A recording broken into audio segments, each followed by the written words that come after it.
nestled in the heart of Central Asia, forming part of the ancient Silk Road merchant route.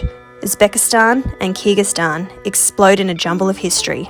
Ancient architecture, the remote mountain lakes, valleys of wildflowers, and hikes through remote cobbled villages dotted with shepherds and their flocks. Each country has embraced its independence at the collapse of the Soviet Union and the development of very different cultures. Uzbekistan's cities are modern and sophisticated. Kyrgyzstan is still incredibly nomadic. Welcome to Uzbekistan and Kyrgyzstan, the lands of architecture and culture.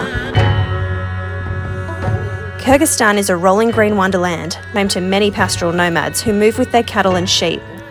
A nature lover's paradise, sprinkled with wildflowers and cascading waterfalls.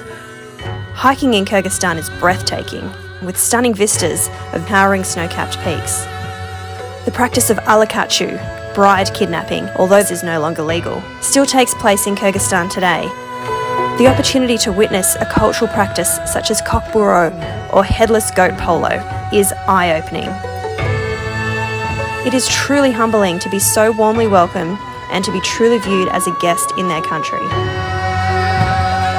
Uzbekistan is known for its architecture.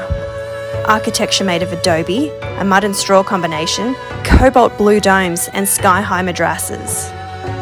The cities are all incredibly beautiful, yet so diverse. Tashkent is a chaotic city of old intertwined with the new. Bukhara, with its vast trading domes and eye-popping mosaic work. Samarkand, known for its mosques and mausoleums.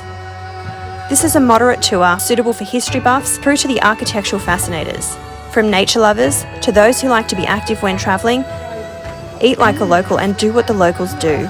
You'll see the faces behind the places whilst discovering untouched lands and natural beauty.